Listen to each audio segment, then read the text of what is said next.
everyone. Thank you so much for joining us today for episode 10 of season 5 of the Revise and Resubmit podcast.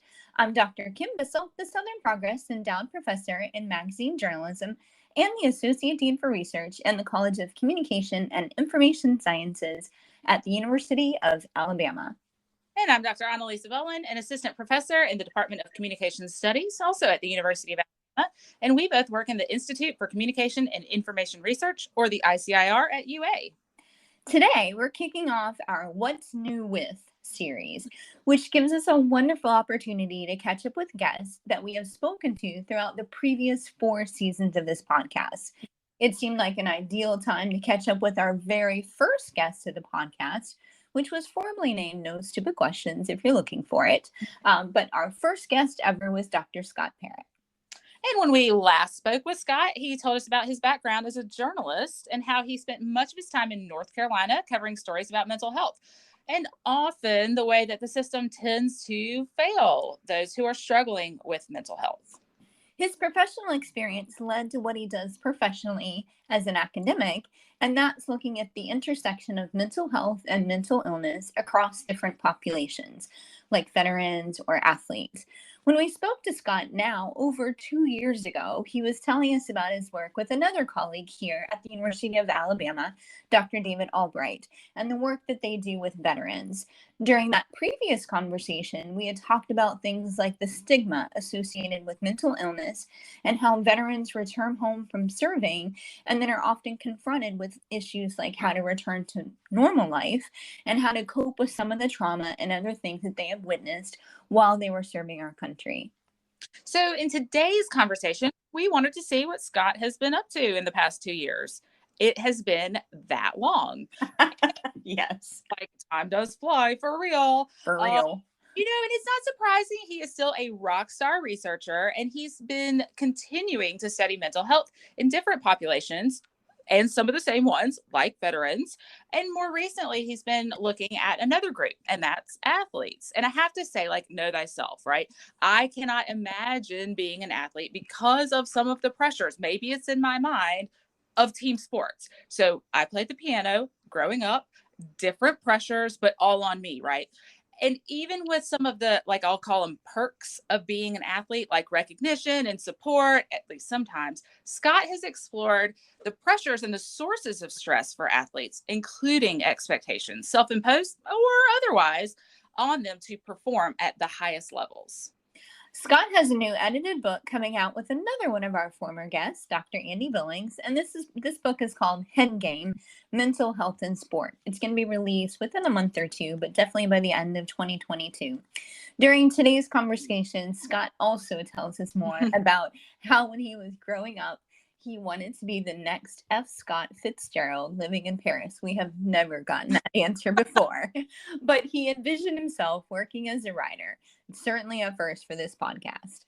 So we'll quit chattering and please stick around, join us in welcoming Associate Professor of Journalism and Creative Media, Dr. Scott Parrott. Welcome back to the show. Welcome, Scott.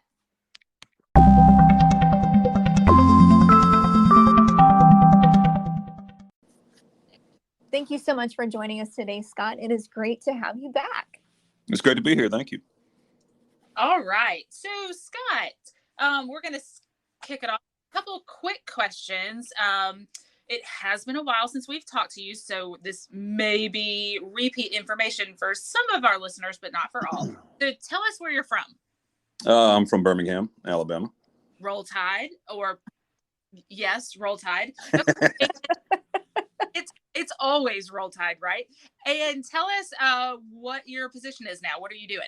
I am an associate professor in the Department of Journalism and Creative Media.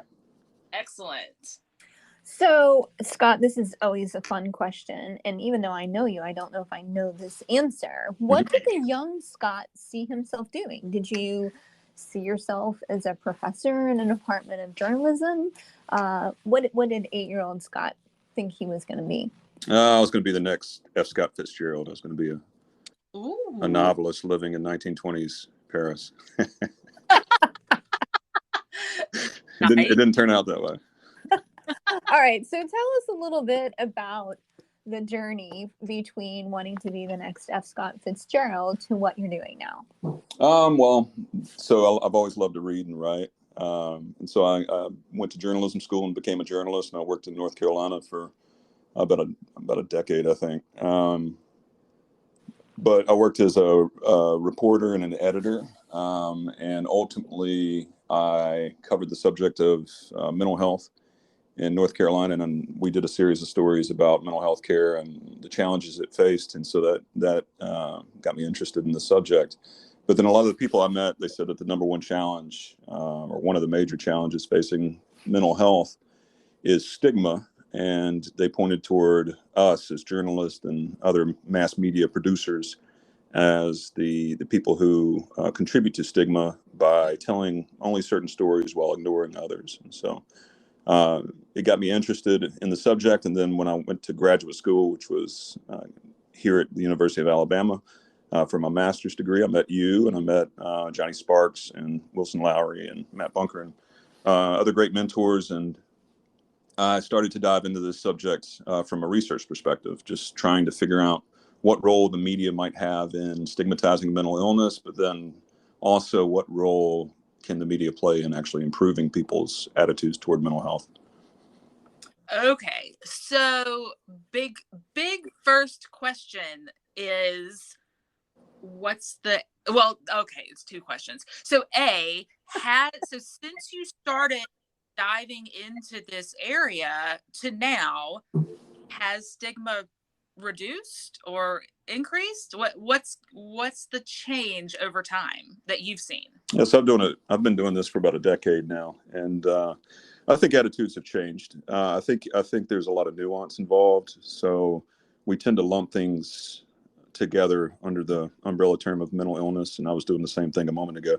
But there's different types of mental illnesses, and they differ in their severity, and they differ in terms of their prevalence and public understanding. And so I think when it comes to depression and anxiety and these common conditions, I think that our attitudes are improving greatly, and people are less hesitant to seek help and to talk about it. I think that's especially the case among the younger generation. So the college kids that we see now, I think that they're very open to discussing it.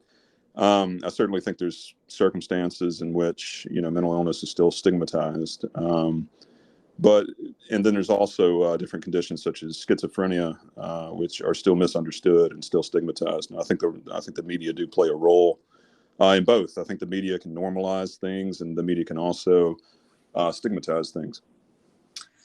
Okay, so my next question is, when you say media, tell us what you mean by media, because that could be so many different. Yeah, I mean, it's just like I was saying with the umbrella term for mental illness. The media is a big umbrella term as well. But when it comes to stereotypes about mental illness, the interesting thing to me is that it sort of cuts across all the different media. And so we've done studies about entertainment media like television and movies. We've done studies related to news media, such as news articles and then Twitter posts by news organizations. And then we've also studied social media. And, across the board, there are frequent instances in which people can stigmatize mental illness. I'd say it's mostly in the realm of the professional media.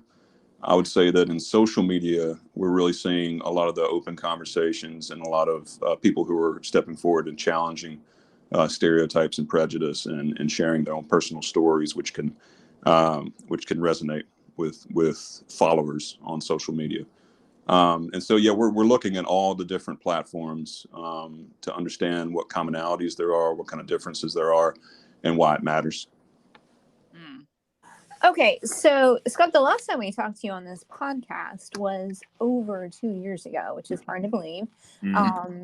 But you were working on projects, and many of them you'd kind of referenced a moment ago about mental health and stigma. And I know you've done work with veterans, and that's a lot of words and a lot of topics. But could you tell us a little bit more about some of the work that's wrapped up in this 2 years since we've chatted with you for the podcast?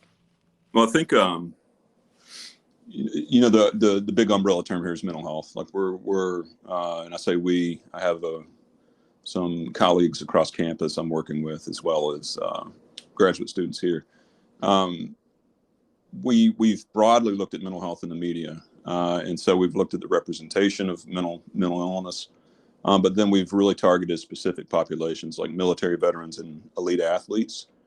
And so I have a group that's called the Veterans and Media Lab, and it's graduate students in our program, and then across campus in the School of Social Work.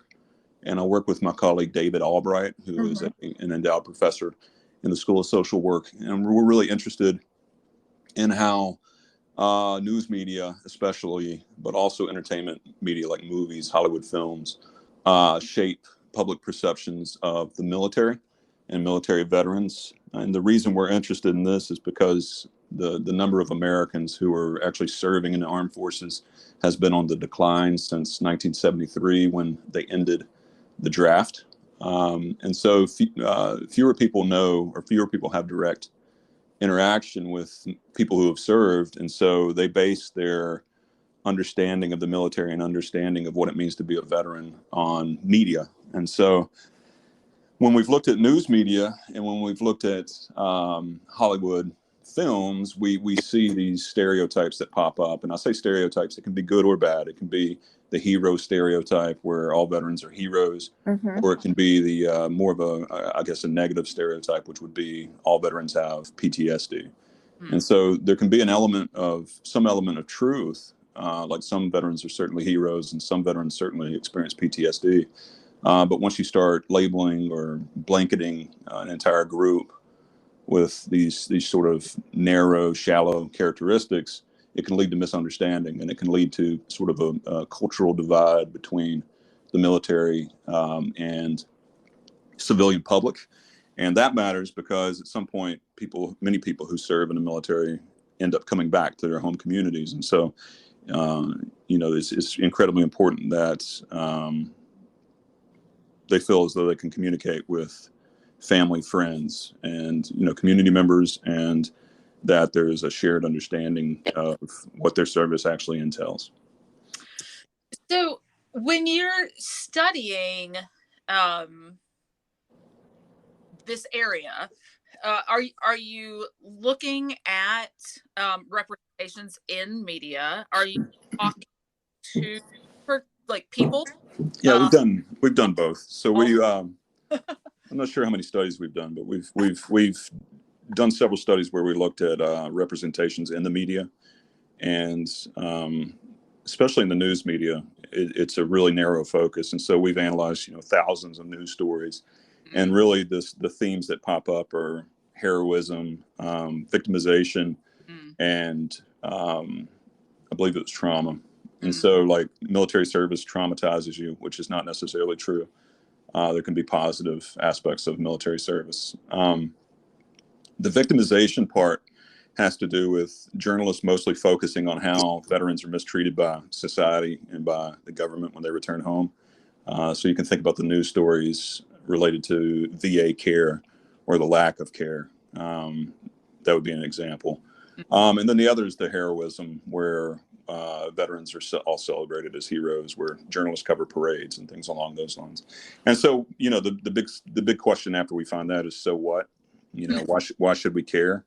And so we've done experiments as well and surveys where we've set out to try to answer that question. So what? Who cares? And just one example, we had several conditions in our experiment, but the gist of it was we exposed people to actual news articles, and then we measured their willingness or desire to be socially close with military veterans.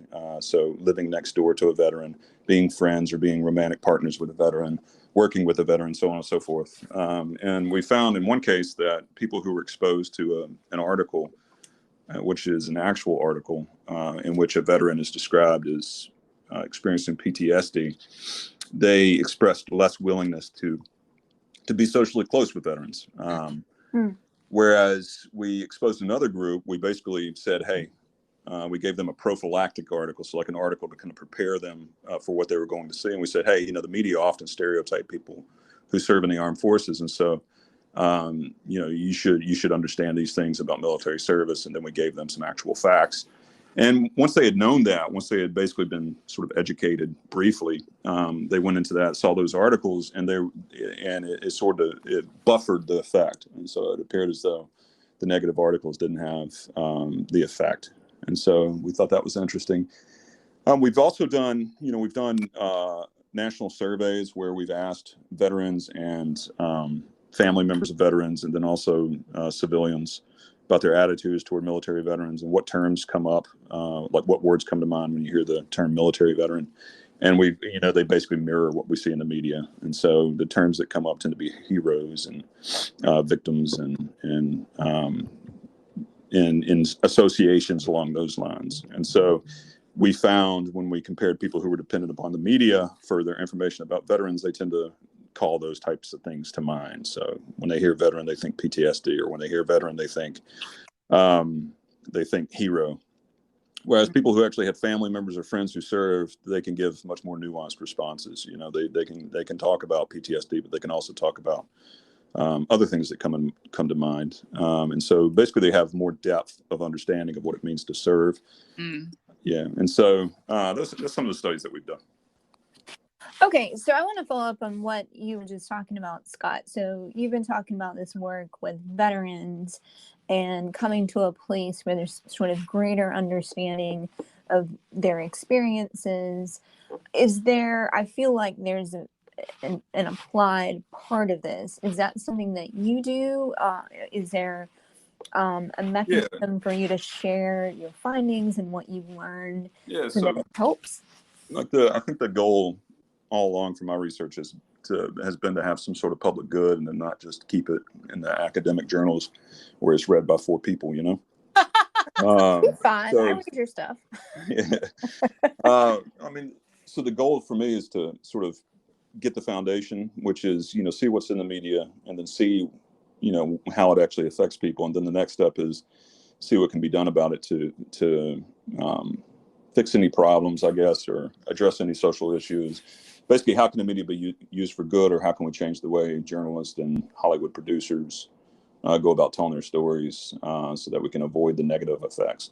Mm-hmm. And so, we've been working on several different projects related to that, and they're ongoing right now, but that's the stage we're at now, is like what can be done to actually improve news coverage of military veterans. And so, you think about the different aspects of journalism and what goes into the creation of journalism content. And so we're focusing on story ideas. We're focusing on the sources who are interviewed. We're focusing on word use and sort of a cultural understanding of what it means to serve. And so, we have a lot of different projects going on right now that are looking in that area. And then I've neglected to talk about the athlete work that we've been doing, but my colleague Andy Billings and Andy's professor in our college as well. We've been working on studies related to athletes and their representation in the media, the effects it has on the public, and then same question: what can be done to improve it, and what should athletes think about when they're talking about mental health, so that they're clearly understood. So I was just gonna say, I think you so parallels completely different when you are the results of studies. Are athletes similar to veterans? But then the other part of the question that I have is, when you're studying these 2 different groups of people, do you approach the study differently or the same? In some ways it's different. Your first question about like similarities, there are definitely some similarities. These are like, each group is represented by people who are high performers, who have, I would say, abnormal goals, compared to typical people like myself. And so when it comes to mental health, there's a common stereotype in sports, and there's also a common stereotype in the military that mental illness like depression, anxiety can be a sign of mental weakness. And so that's one of the big things that we're we're trying to see or trying to address with our research projects is how we might change that understanding. So that's something that we're actually working on right now. But something should be said about mental illness in the military and mental illness in sport is like there are very real consequences. You could be serving on a team in both capacities, and your ability to perform could be affected by your mental health. And you could also, if I am on a basketball team, or if I am serving in a unit, and I experience severe mental illness or severe depression or something that is incredibly problematic, and I take myself out of the team to seek help, you could feel as though you're letting the team down. You can feel worse about yourself, and then it can also translate into career implications. Mm-hmm. And so, it's also a very, you can't just say that it's,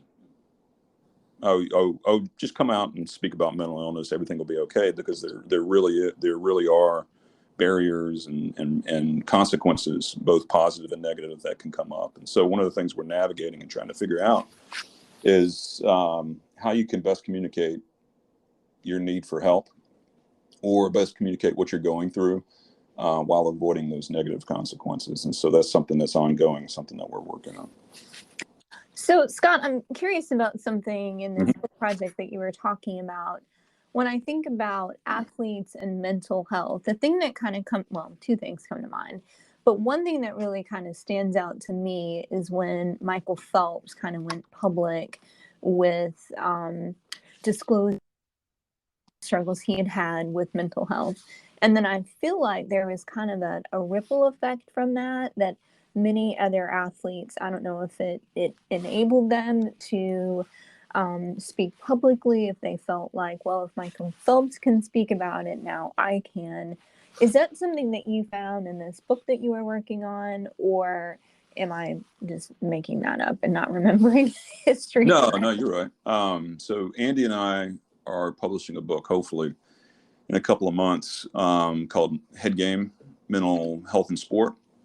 And in the book, we interview several elite athletes, including Michael Phelps, and then also journalists who cover sports on the national and international level, just about their experiences with mental health, and also their experiences with disclosing mental health. And so there's a lot of, I guess, depth that's involved in terms of why they are motivated to share their experiences with depression and anxiety and suicidal thoughts.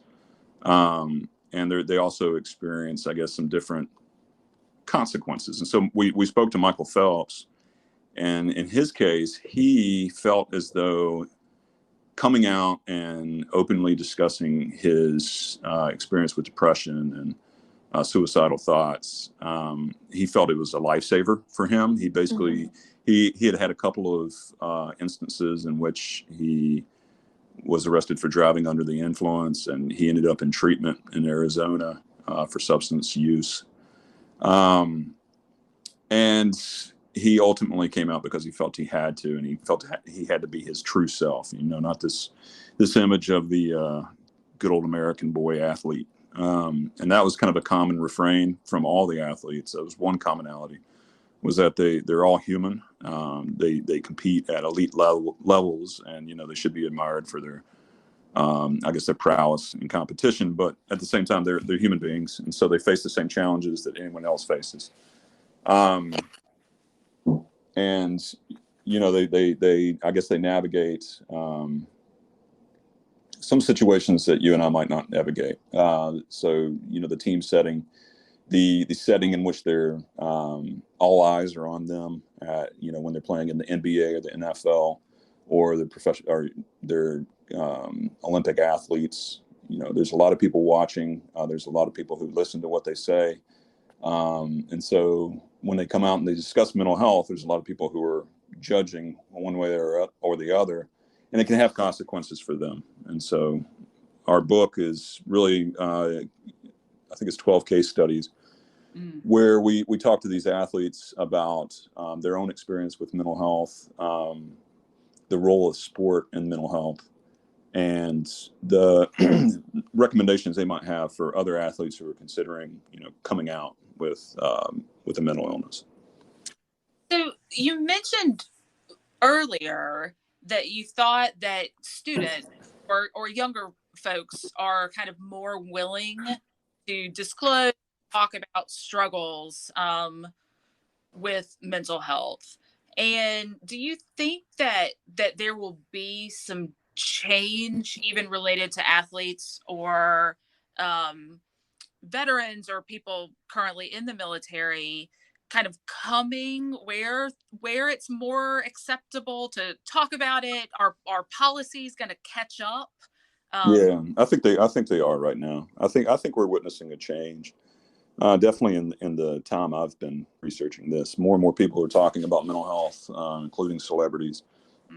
And I think there's more public attention focused on mental health. And then, I think social media, which is often blamed for affecting our mental health in a negative way, I think social media has also increased conversations about the subject. But yeah, in like the world of sport, for example, in the book, we interviewed the leader of the mental health initiative, a psychologist working with the NBA. We interviewed the director of a program called Kicking the Stigma for the Indianapolis Colts. But we interviewed several people in different sports who are helping to sort of spearhead the effort to have guidelines on the books for all the teams and to ensure that athletes have somewhere to go, be it private or be it public, but have somewhere to go to discuss what they're going through without, I guess, fear of retribution or, like fear of negative consequences. And so, yeah, I see them putting those things in place. And I think, yeah, I see it happening like across sports as well. Like baseball teams are starting to get these sports psychologists who mental coaches, where it's all, there's a two-sided part to it. One is mental coaching in terms of trying to get an athlete to win and to have a winning mindset, which is very self-serving. But then I think also there are people who are trained mental health professionals who can actually help athletes. And if not, I think more people are being trained to at least point people in the right direction. So instead of holding their hands out and saying, I care, but I don't know what to do, they can say, I care, and here's where you should go. Okay, I have one more follow-up question.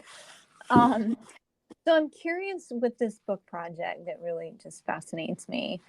You had mentioned when you were talking about Michael Phelps that he had, a DUI or a series of DUIs, and it would kind of got to a point where he was pretty much forced to talk about mental health.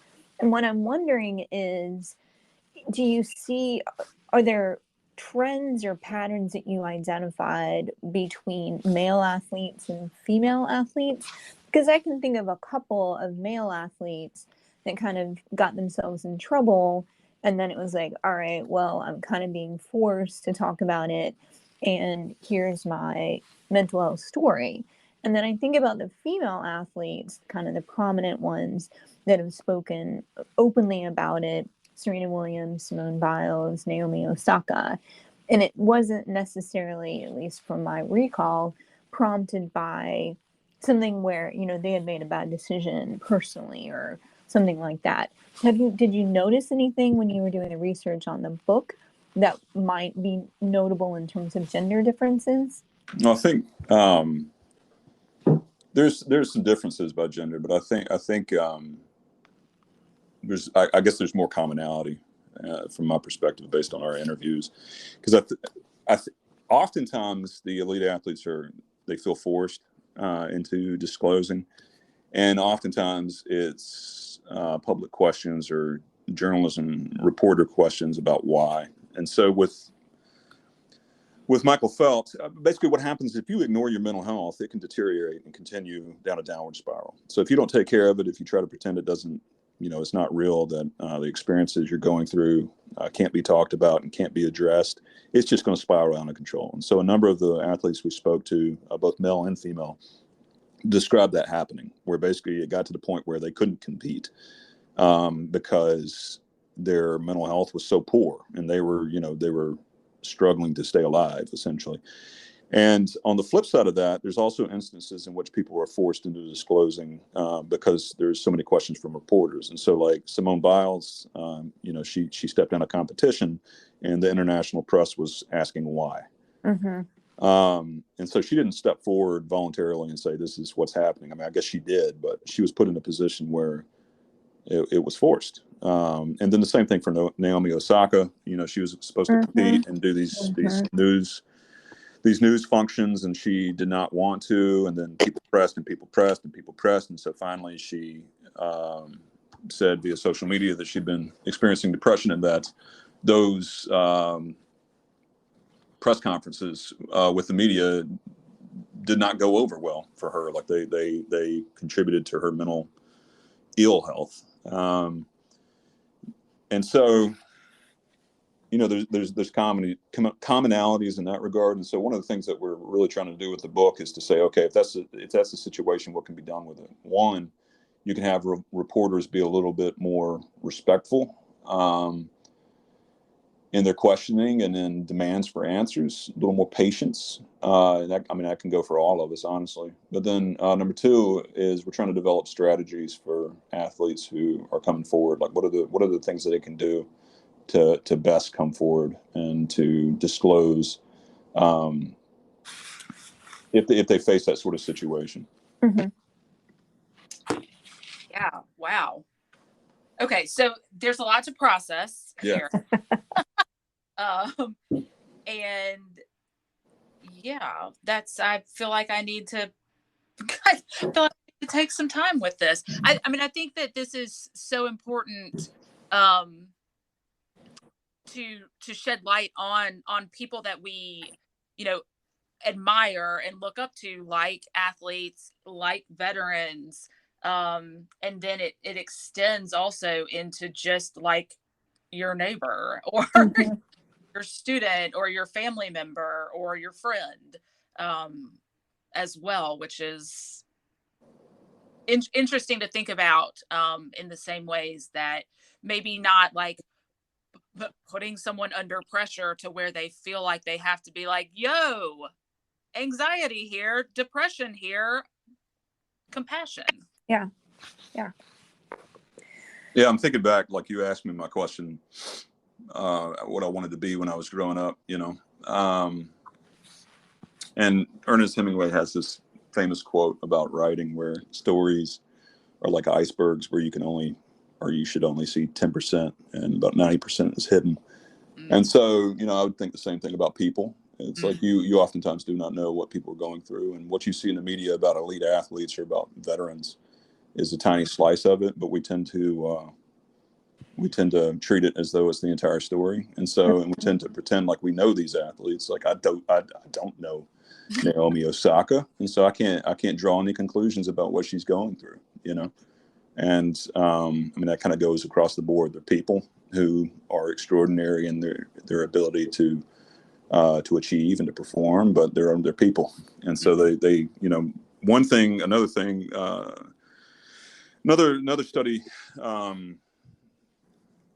that is out right now that we worked on was looked at sort of the myths of elite athletes and the stories we tell about athletes that mythologize them and can lead to negative outcomes.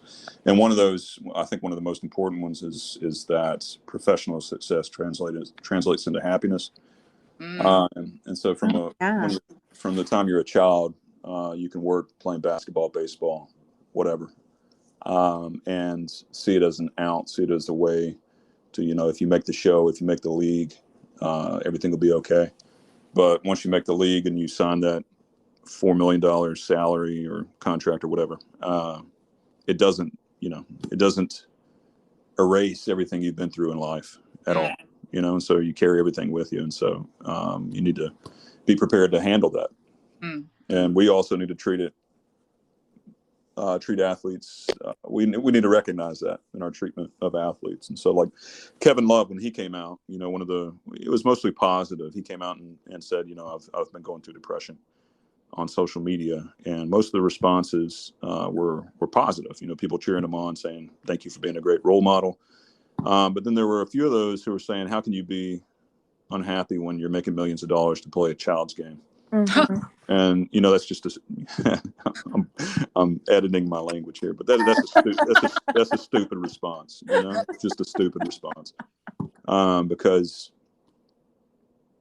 making millions of dollars does not translate into happiness. Certainly, money can make you happy in many ways, and it can alleviate some pressures of life, but it doesn't translate directly into happiness. And so, anyway, that's one of the myths that we have to challenge in order to get people to understand mental health.